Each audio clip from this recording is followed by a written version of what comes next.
गणेश वासवान संजय सूरगोष्ठी यांचा आगमन झालेलं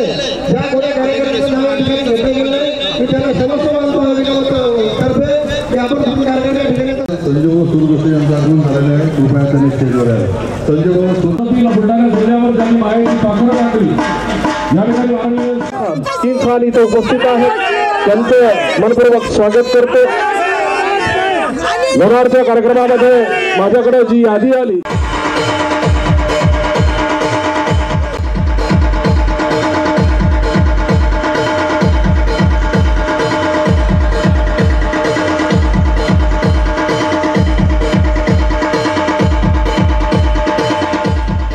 उपस्थितांमध्ये माननीय दादू शेठ, काँग्रेस कमिटीचे राज्याचे सरचिटणीस माननीय रामविजय भाऊ गुरुंगले, माननीय दादू शेठ या ठिकाणी उपस्थित आहेत.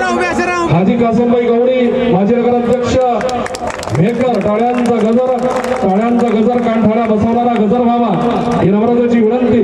खरं म्हणजे माननीय सर्व सत्तेचा लखलखाट असताना देखील मंत्रालयातलं सचिवपद नाकारून मेकर विधानसभा मतदारसंघाची उमेदवारी स्वीकारणं हिदा फाजली म्हणतात कि नहीं आके हो तो हर मंजर अच्छा लगता है. कुछ दिन शहर में घूमे लेकिन अब घर अच्छा लगता है. और हमने भी सोकर देखा है नए पुराने शहरों में जैसा भी अपने घर का बिस्तर अच्छा लगता है, जैसा भी अपने घर का. मानकरे साहेब, माननीय वासनिक साहेबांचा सत्कार या ठिकाणी पक्ष नेते माननीय ॲडव्होकेट अनंत मानकरे साहेब, माननीय काँग्रेस कमिटीच्या वतीनं श्री राजेश भाऊ मापारी, तालुका अध्यक्ष श्री शेख समाज शेख अहमद, शहराध्यक्ष गणेश्वर चिबडे मामा, श्री विकास लोणे, श्री पंढरी भाऊ चाटे, श्री गजाचे कल्पक नेते माननीय देवानंद भाऊ पवार, बादशाह खान, मोठा हार टाकून की खान, बादशाह खान आणि सर्व लोणारची मंडळी हे माननीय वासनिक साहेबांचा सत्कार या ठिकाणी करणार आहेत. अत्यंत अमर सजावट आणि अमर साऊंडच्या माध्यमातून सत्कारामध्ये भर टाकण्याचं काम या ठिकाणी धर्मवीर सुपुत्र माननीय आशिष भाऊ रहाटे धडाडीचं नेतृत्व गणेश सोडतकर करतील आणि बाळासाहेब पाखरे करतील अशी मी त्यांना विनंती करतो. धर्मवीर सुपुत्र फुले हिंदू हृदय सम्राट स्वर्गीय शिवसेना प्रमुख बाळासाहेब ठाकरे, आमचे वडील स्वर्गीय धर्मवीर दिलीपराव रहाटे या सर्व महामानवांना सर्वप्रथम नतमस्तक होऊन आज महाविकास आघाडीचे अधिकृत उमेदवार सिद्धार्थजी रामभाऊ खरात यांच्या प्रचारार्थ ही जी सभा या ठिकाणी आयोजित केली, या सभेचे अध्यक्ष आणि खास करून आम्हा सर्वांचे मार्गदर्शक आपल्या सर्वांना एक देशाचं नेतृत्व की ज्यांनी खऱ्या अर्थानं तळागाळातून या गोरगरिबांचे शेतकऱ्यांचे प्रश्न दिल्ली दरबारी त्या ठिकाणी मांडले असे खासदार मुकुलजी वासनिक साहेब, मंचकावर उपस्थित सर्व आमचे मार्गदर्शक महाविकास आघाडीचे तोलामोलाचे सर्व घटक, आमचे संपर्क प्रमुख नरुभाऊ खेडेकर, उपस्थित बंधू आणि भगिनींनो, महाविकास आघाडी ही कशासाठी आपण सगळ्यांनी पाहिलं की या बीजेपी सरकारने, केंद्र सरकार असेल, राज्य सरकार असेल, ज्या पद्धतीने शेतकऱ्यांची गळचेप करण्याचं काम या सरकारने त्या ठिकाणी केलं, संविधानाला पायमळणी करण्याचं काम या सरकारने त्या ठिकाणी केलं आणि हे करत असताना आपल्या राज्यातले उद्योगधंदे हे गुजरातसारख्या राज्यामध्ये नेण्याचं काम हे सरकार त्या ठिकाणी करतंय. आपल्या पिढीला, आपल्या भविष्याला जर का सुरक्षित त्या ठिकाणी ठेवायचं असेल, निश्चित एक चांगलं प्रगतशील राष्ट्र जर का बनवायचं असेल तर त्यासाठी महाविकास आघाडीची गरज त्या ठिकाणी पडली. आणि ही झाल्यानंतर राहुल गांधी साहेब असतील, शरदचंद्रजी पवार साहेब असतील, उद्धव बाळासाहेब ठाकरे असतील, यांनी ज्या पद्धतीने महाविकास आघाडीचं सरकार त्या ठिकाणी स्थापन केलं आणि सरकार स्थापन केल्यानंतर जो काही 2.5 वर्ष त्यांनी त्या ठिकाणी सरकार स्थापन केल्यानंतर शेतकऱ्यांसाठी आपण ज्या मातीतून जन्माला आलो, हा शेतीप्रधान देश असल्यामुळे शेतकऱ्यांना न मागता 2000ची कर्जमाफी, ही सरसकट कर्जमाफी करून दाखवली आणि निश्चित येत्या काळामध्ये ते वचन त्यांनी त्या ठिकाणी दिलेलं आहे की येत्या काळामध्ये महाविकास आघाडीचं सरकार जर का आलं तर निश्चित 3 लाखाची कर्जमाफी ही सरसकट त्या ठिकाणी करून दिल्या जाईल असा शब्द त्यांनी शब्द नव्हे तर वचन त्या ठिकाणी दिलं. खऱ्या अर्थानं आपले उमेदवार हे सुशिक्षित आहे. 30 वर्षाचं काळ त्यांनी मंत्रालयासारख्या त्या ठिकाणी काम केलं. ते सांगत असताना नेहमी त्या ठिकाणी बोलतात की आपण ज्या मातीतून ज्या कष्टातून त्या ठिकाणी आपण मोठे झालो, जी परिस्थिती आपण त्या ठिकाणी डोळ्यांनी पाहिली आणि शिक्षण घेतल्यानंतर शिक्षणाचं महत्त्व काय आणि शिक्षण घेऊन आपण ज्या पद्धतीने नोकरी केली, महाराष्ट्रासारख्या पश्चिम महाराष्ट्रामध्ये आपला विकास त्या ठिकाणी होतो, परंतु आपला या विदर्भ हा दुष्काळात का राहतो, इथे शेतकऱ्यांच्या आत्महत्या का होतात याचं उदाहरण जानेफळवासियांना सांगण्याचं गरज नाही. पेनटाकीसारखं धरण या ठिकाणी आहे, त्याचा कालवा त्या ठिकाणी काढला जातो परंतु कालव्याला पाणी येत नाही. हा प्रश्न आमचा शेतकरी वारंवार त्या ठिकाणी उपोषणाला बसतो, वारंवार त्या ठिकाणी सांगतो. त्याचं कारण इथल्या शेतकऱ्यांना सांगण्याची आवश्यकता त्या ठिकाणी नाही. मी सिद्धार्थ साहेबांना सांगेल की खऱ्या अर्थानं जर का विकास करायचा असेल तर विकास हा माणसाचा खिशातला झाला पाहिजे, शेतकऱ्यांचा विकास झाला पाहिजे. जोपर्यंत शेतकऱ्यांच्या खिशात पैसे येणार नाही, त्याच्या मालाला भाव चांगला भेटणार नाही, त्याचं उत्पन्न त्या ठिकाणी चांगलं वाढणार नाही आणि वाढला नाही तर आमच्यासारख्या बेरोजगार ज्या शेतकऱ्यांचे मुलं म्हणून आपण या ठिकाणी जन्म घेतला, या मुलांच्या हाताला रोजगार त्या ठिकाणी मिळणार नाही. म्हणून आपण ज्या पद्धतीने आमचा शेतकरी हा खूप साधारण शेतकरी आहे, भावळा शेतकरी आहे, त्याला तुम्ही ज्या पद्धतीने सांगताल त्या पद्धतीने काम करतो, त्याला दुसऱ्या गोष्टीची अपेक्षा त्या ठिकाणी नाहीये. तुम्ही कितीही त्या ठिकाणी योजना आणा, कितीही काही करा, त्यांना त्या गोष्टीची अपेक्षा त्या ठिकाणी नाहीये. त्यांना फक्त आणि फक्त आपण जे घामाने कष्टाने ज्या ठिकाणी या शेतामध्ये जे पिकवतो त्या पिकवलेल्या मालाला चांगल्या पद्धतीचा भाव त्या ठिकाणी मिळाला पाहिजे आणि ते पिकवण्यासाठी चांगली मुबलक जमीन, खत, बियाणं, पाणी त्या ठिकाणी मिळालं पाहिजे. हाच विश्वास आमच्या शेतकऱ्यांचा हा उद्धव साहेबांवर, महाविकास आघाडीवर त्या ठिकाणी आहे. इथले संविधान वाचलं पाहिजे, आमची पिढी ही सुशिक्षित राहिली पाहिजे, स्वतंत्र त्या ठिकाणी राहिली पाहिजे. यासाठी त्याच्या अनुभवाचा, त्यांच्या मंत्रालयीन कामाचा, त्यांच्या शिक्षणाचा हा आमच्या शेतकऱ्यांना, आमच्या मतदारसंघाला त्याचा फायदा त्या ठिकाणी झाला पाहिजे. एवढंच आमची या शेतकऱ्याच्या वासियातून आपल्याकडून अपेक्षा व्यक्त करतो आणि निश्चित नवीन बदल त्या ठिकाणी होणार आहे. परिवर्तनाची ही लाट आहे. बदल पाहिजे असेल तर चेहरा नवीन आहे आणि नवीन चेहऱ्याला आपण त्यांचं दाबून आपण त्यांना भरघोस मतांनी त्या ठिकाणी विजयी करा, एवढीच आपल्या सर्वांना अपेक्षा करतो आणि माझ्या शब्दांना विराम देतो. जय हिंद, जय महाराष्ट्र. या ठिकाणी मी मागतो आणि या सभेसाठी या जानेफळ आणि मेकर परिसरातून आलेले काँग्रेसचे उभाटाचे तसेच राष्ट्रवादी काँग्रेसचे सर्व पदाधिकारी, कार्यकर्ते, बंधू आणि भगिनींनो, माझ्या पत्रकार आली होती या लोकांच्या आशीर्वादाने आज याच लोकांच्या सगळ्या सहकार्याच्या वतीने तुम्हाला सांगतो की आमच्या जानेफळ सर्कल मधून या उमेदवाराला जास्तीत जास्त लीड देऊ अशी सगळ्यांच्या वतीने तुम्हाला ग्वाही देतो. आणि साहेब उमेदवार आपले सुशिक्षित आहे, प्रचाराचा दौरा उत्तम आहे, त्यांची काम करण्याची पद्धत चांगली आहे आणि या भागामध्ये आमच्या विदर्भामध्ये सोयाबीन हे मुख्य पीक आहे. सोयाबीनला 4,3839 रुपये भाव आहे. बेरोजगार भूमिपुत्राच्या हाताला रोजगार उपलब्ध करून देण्यासाठी सुद्धा प्रामाणिक प्रयत्न आपल्या मतदारसंघामध्ये येणाऱ्या काळामध्ये आदरणीय साहेबांच्या माध्यमातून होणार आहे. भावांनो, आज या ठिकाणी उपस्थित असलेले आपण सर्वजण ग्रामीण भागामध्ये राहणारे असून मुख्यतः शेती या व्यवसायावर आपल्या कुटुंबाचा उदरनिर्वाह चालवतो. आपल्या परिसरातील शेती उत्तम आहे, आपल्या परिसरातील शेतीचा पोत चांगला आहे, आपल्या परिसरातील शेती दर्जेदार फार मागे पडत चाललो आहोत. आणि म्हणून येणाऱ्या काळामध्ये आदरणीय साहेबांच्या माध्यमातून आपल्या मतदारसंघामध्ये पुरेशा सिंचनाच्या सोयी सुद्धा उपलब्ध करून देण्यात येणार आहे. भावांनो, आपल्या भागातील सर्वात मोठ्या पेनटाकळी धरणाचा कॅनॉल आपल्या परिसरातून गेलेला आहे, परंतु त्या कॅनॉलला अद्यापपर्यंत पाणी सोडण्यात आलेले नाही. ही आपल्या सर्वांसाठी खेदाची बाब आहे. आणि म्हणून निवडून आल्यानंतर सर्वात पहिले जर कोणते काम हाती घेण्यात येणार असेल तर ते दुधा ब्रह्मपुरी या परिसरामध्ये या कॅनॉलला पडलेले तळे तात्काळ दुरुस्त करून वर्षातून किमान 2दा घेऊन शुद्ध आचार विचार जोपासणाऱ्या या लोकनेत्याचे येणाऱ्या काळामध्ये आपल्याला खांदे बळकट करायचे आहे. आणि म्हणून येणाऱ्या 20 तारखेला मशाल या निशाणी समोरील बटन दाबून आदरणीय साहेबांना आपण सर्वांनी भरघोस मताने विजय करावे असे मी आपल्या सर्वांना आवाहन करतो आणि आपल्या रजा घेतो. या ठिकाणी माननीय शिवसेना नेते त्याचबरोबर किशोर भाऊ गारोडे शहर प्रमुख, माजी तालुकाध्यक्ष काँग्रेस कमिटी वसंतराव बापू देशमुख. ही जी निवडणूक होऊ घातलेली आहे ही निवडणूक अतिशय मोलाची आणि महत्वाची आहे. आपले जे उमेदवार आहेत हे उमेदवार उच्च शिक्षित आणि सुसंस्कृत उमेदवार आहेत. वारकरी संप्रदायामध्ये त्यांचं एक खूप चांगलं काम आहे आणि आपण पाहणार खूप चांगलं आपल्या लोकांना टाळमटूळ वगैरे आणि वारकरी संप्रदायाचा प्रचार कसा व्हावा त्यासाठी त्यांचा प्रयत्न राहिला आहे. खरासाहेब हे उच्च विद्याभूषित असून सुद्धा त्यांची नाळ ही मातीशी जुळलेली आहे आणि म्हणून मी सांगतो की वादळ फार वादळी असतं यार, वादळ फार वादळी असतं यार, वादळातली हानी असते फार, तरी वादळ घेऊनच जातं आणि आपल्याला हवं ते घेऊनच ऐकण्यासाठी आला.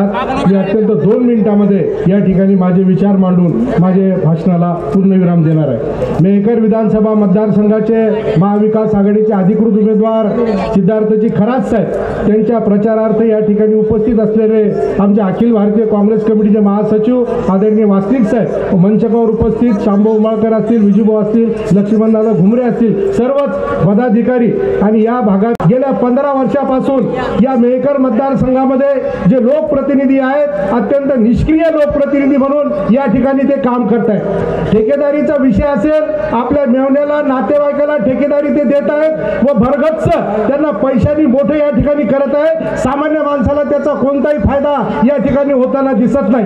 मेहकर मतदारसंघामध्ये रोजगाराच्या हाताला किंवा तरुणाच्या हाताला काम मिळेल अशी MIDC या ठिकाणी नाही. साधं बस स्टँड सुद्धा मेहकर शहरामध्ये या ठिकाणी नाही. महिला रात्री जर उतरली तर त्या बस स्टँडवर जाता येत नाही, इतकी अंधारमय परिस्थिती या ठिकाणी निर्माण झालेली आहे. गेल्या 15 वर्षाच्या काळामध्ये 9ला त्यांनी वर्गणी करून निवडणूक लढवली, पण आता 2024ला ते किती पैसे वाटतायत हे तुम्हाला सगळ्यांना या ठिकाणी माहित आहे. मी जास्त या ठिकाणी बोलणार नाही, परंतु माझ्या बंधू आणि भगिनींना सांगू इच्छितो की वंचित शेतकरी यांच्याबद्दल आस्था असलेल्या कार्यकर्त्याच्या हृदयस्थानी असलेले आपल्या देशाचे नेते माननीय परम आदरणीय खासदार मुकुंदजी वासनिक साहेब या कार्यक्रमाच्या निमित्तानं या ठिकाणी आपले जे उमेदवार आहेत सिद्धार्थ खरात साहेब या कार्यक्रमाच्या निमित्तानं उपस्थित असलेले लक्ष्मणदादा घुमरे साहेब आणि आपले निरीक्षक चौधरी साहेब, सर्व कार्यकर्ते मंडळी, बंधू आणि भगिनी, वेळ फार कमी आहे, साहेबांना बोलायचं आहे, परंतु साहेब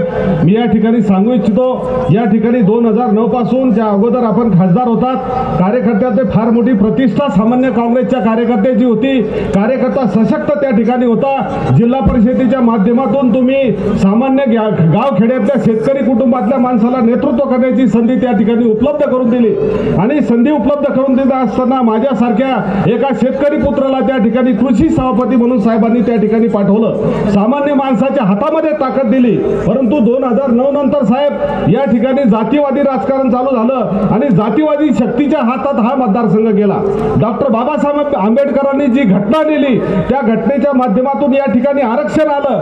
SC साठी आमदारकीचं आरक्षण या ठिकाणी होतं. आमदार या ठिकाणी बौद्ध समाजाचा व्हायला पाहिजे होता. आमदार या ठिकाणी मातंग समाजाचा व्हायला पाहिजे होता. आमदार या ठिकाणी चांभार समाजाचा व्हायला पाहिजे होता. आमदार या ठिकाणी इतर मागासवर्गीय जातीचे मध्ये अनुसूचित जातीचे कशा डॉक्टरेट केले तर तुम्हाला चुत्या बनवण्यासाठी डॉक्टरेट केली. तुम्हाला जाती धर्माचं नाव सांगितलं, तुम्हाला जाती जातीमध्ये भांडणं लावण्याचं सांगितलं, मुसलमान हिंदूचं नाव सांगितलं, रामाचं नाव या ठिकाणी सांगितलं. मी एकच प्रश्न तुम्हाला या ठिकाणी विचारतो, तुम्ही त्याचं उत्तर द्या.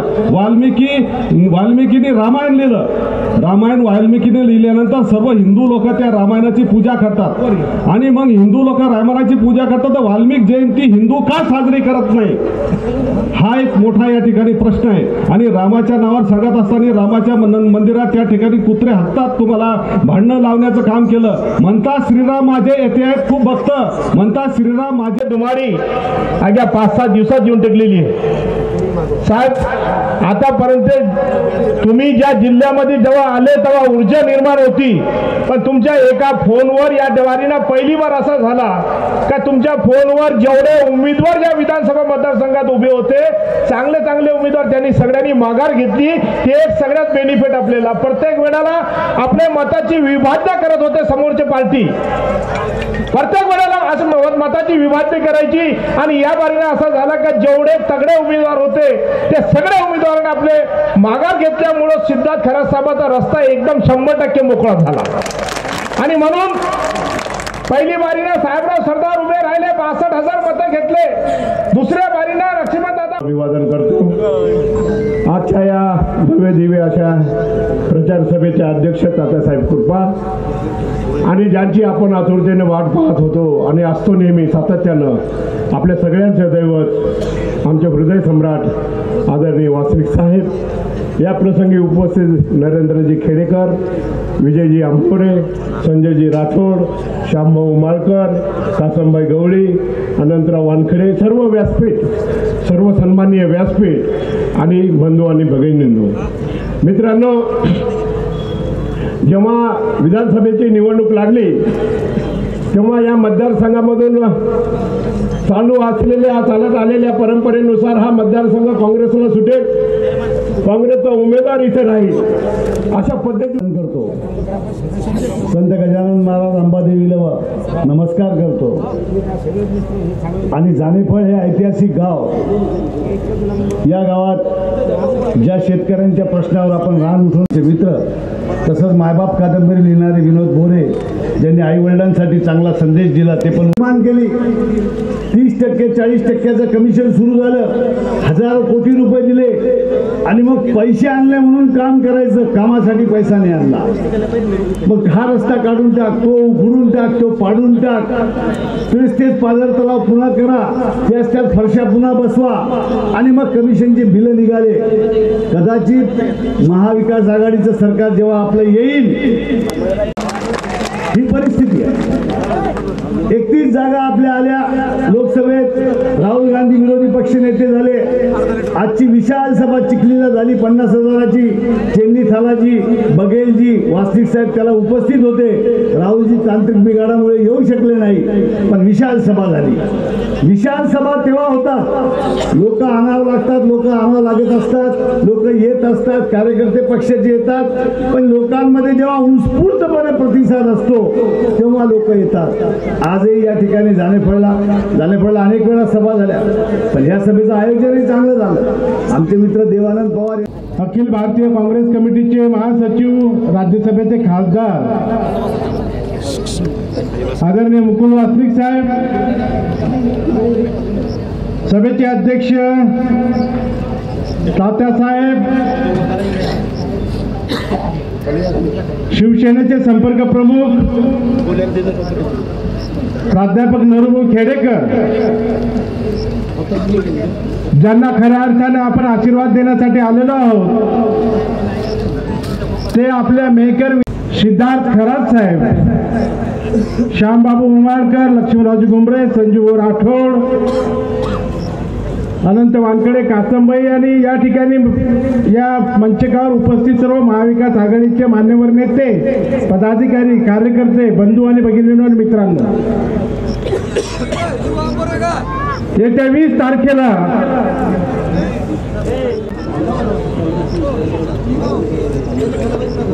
तो लोकांमधला असावा की ठेकेदारामधला असावा,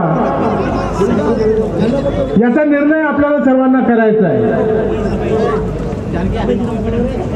महाविकास आघाडीचे उमेदवार जे आहेत ते अतिशय सुशिक्षित, सुसंस्कृत, अभ्यासू अशा प्रकारचा उमेदवार सिद्धार्थ खरात. दर्शक आमचे नेते आदरणीय मुकुल वासनिक साहेब, या ठिकाणी उपस्थित नरूभाऊ खेडेकर, विजय आंबोरे साहेब, लक्ष्मणराव घोंबरे आणि आमचे लाडके उमेदवार खरात साहेब. मागच्या 10 वर्षापासून या युतीचं सरकार महाराष्ट्रामध्ये सत्तारूढ आहे. युवकांच्या हाताला काम नाही, महिलांना काम नाही आणि जे रोजगार होते ते रोजगारही गुजरातला पळवून देण्याचं काम, गुजरातला देण्याचं काम या युती शासनाच्या माध्यमातून झालेलं आहे. त्यांना जागा दाखवण्याचं काम येत्या 20 तारखेला तुम्हाला करायचं आहे. गोरमाटीमध्ये बोल, आता गोरमाटी, आमचं गोरमाटी बोलू ना तुम्ही. आता येत्या 20 तारखेला तुम्हाला मतदारसंघ, काँग्रेस पक्षाचा मतदारसंघ होता, मेहकर मतदारसंघ म्हटलं की नेहमी काँग्रेसचा उमेदवार त्या ठिकाणी निवडून येईल अशा प्रकारची परिस्थिती राहायची. काँग्रेसचा उमेदवार त्या ठिकाणी निवडून यायचा. परंतु शांभू महाराष्ट्राचे हृदय सम्राट सन्माननीय मुकुलजी वासनिक साहेब यांना आपल्याला ऐकायचं आहे. मित्र, मी तुम्हाला 2-3 फक्त गोष्टी सांगणार आहे. आता मतदान 20 तारखेवर येऊन टेपलेलं आहे. अवघ्या 8 दिवसावर मतदान आहे. मतदानाच्या दिवशी आपल्या काही छोट्या छोट्या चुका आपण करतो. मतदान इकडे सुरू असताना हवा काय त्याच्यावर मग आपण विचार करत बसतो आणि आपली दिशाभूल होते. ते अजिबात न करता आपले जे उमेदवार आहे सिद्धार्थ खरात साहेब यांच्या मशाली समोरील 1 नंबरचं बटन दाबून जास्तीत जास्त प्रचंड मताने त्यांना कसं विजयी करता येईल याच्यासाठी आपल्याला प्रयत्न करता आहे. प्रत्येक व्यक्तीला आपण बूथपर्यंत कसं घेऊन जाता येईल. बूथपर्यंत नेत असताना जे बाहेर गावून आलेले काही पाहुणे मंडळी असते, काही मतदान असते. जितकी पवित्र तितका कुराण मजला वारकरी मी रोज अभंग तुक्याचे गातो 5 वेळा ऐकू येते 1000 मजला. माननीय सिद्धार्थ रामभाऊ खरात साहेब निशाणी मशाल निशाणी समोरून बटन दाबो. श्री संत गजानन महाराज के, श्री संत सेवालाल महाराज के, श्री संत भगवान बाबा महाराज के. राष्ट्रमाता राजमाता जिजाऊ छत्रपती शिवाजी महाराज, महात्मा ज्योतिबा फुले शाहू महाराज, स्वातंत्र्य समता आणि बंधुत्वाची लोकशाही देणारे भारतीय संविधानाचे निर्माते डॉक्टर बाबासाहेब आंबेडकर, अण्णाभाऊ साठे व सर्व समस्त महापुरुषांना मी विनम्र अभिवादन करतो. आज या प्रचार सभेच्या निमित्तानं या ठिकाणी या व्यासपीठावरती अध्यक्ष लाभलेले तात्याभाऊ कृपाळ साहेब, ज्यांनी भारतीय राज्यव्यवस्थेमध्ये अनेक महत्वाची पदं भूषवलेली आहेत. भारतीय राष्ट्रीय काँग्रेसचे सरचिटणीस राहिलेले, महासचिव राहिलेले, माजी मंत्री राहिलेले, तसेच या बुलढाणा जिल्ह्याचे विठ्ठल असलेले आमचे सगळ्यांचे प्रेरणास्त्रोत मार्गदर्शक माननीय मुकुलजी वासनिक साहेब, माननीय श्यामदादा उमाळकरजी, आमचे नरूभाऊ खेडेकरजी, सर्व या ठिकाणी उपस्थित असलेले सगळे तोडामोडाचे विचारपीठावरील मान्यवर, ज्यांनी आपल्या कार्यकर्तृत्वानं सामाजिक शैक्षणिक क्षेत्रामध्ये आपली उंची गाठलेली आहे, समाजाला न्याय दिलेला आहे. तसंच ज्यांच्या भरोश्यावर आज महाविकास आघाडीच्या वतीनं आपल्याला हा जो 15 वर्ष रखडलेला जो मान्यवर आणि या केवळ 1 दिवसाच्या शॉर्ट नोटीस मध्ये ज्यांनी या सभेचं आयोजन केलं ते आपल्याला माहिती आहे की महाराष्ट्र ही संतांची भूमी आहे. महाराष्ट्र ही छत्रपती शाहू महाराजांची भूमी आहे. महाराष्ट्रामध्ये हे सगळे संत पुरुष झालेले आहेत, महापुरुष झालेले आहेत. या सगळ्या संतांनी, महापुरुषांनी महाराष्ट्राला एक सुसंस्कृत आणि समृद्ध असा वारसा दिलेला आहे आणि हा वारसा घेऊनच महाराष्ट्राचं राजकारण आणि समाजकारण चालत आलेलं आहे. गेल्या 60 वर्षामध्ये माननीय यशवंतराव चव्हाण असतील, माननीय शरद पवार असतील, माननीय विलासराव देशमुख असतील, माननीय उद्धव बाळासाहेब ठाकरे असतील, यांनी ही महाराष्ट्राची सुसंस्कृत राजकारण आणि समाजकारणाची जे काही फंदा फितुरी झालेली आहे, जी काही बेईमानी या महाराष्ट्राच्या भूमीमध्ये उगवलेली आहे, ती आपण सगळ्यांनी पाहिलेली आहे. महाराष्ट्राची भूमी आध्यात्मिक भूमी आहे. महाराष्ट्राने या देशाला एक प्रकारचं नेतृत्व केलेलं आहे, सामाजिक उंची दिलेली आहे, नैतिक अधिष्ठान दिलेलं आहे. परंतु या गेल्या 2.5 वर्षामध्ये जे काही घडलंय ते महाराष्ट्राला काळीमा फासलेलं आहे. महाराष्ट्रामध्ये गद्दारी झालेली आहे, पक्ष बदल होतो अनेक वेळा झालेला आहे, परंतु यावेळेस केवळ पक्ष बदल झालेला नाही तर घरफोडी झालेली आहे, दरोडे घातलेले आहेत आणि ज्यांची शिवसेना नाही आहे ती शिवसेना सुद्धा त्यांनी त्यांच्याकडे घेतलेली आहे. शरद पवारांचं घर फोडलेलं आहे, माननीय उद्धव साहेबांचं घर फोडलेलं आहे. गद्दारीचं लोन हे केवळ मुंबईत घडलेलं नाही बंधूंनो, गद्दारीचं ही जी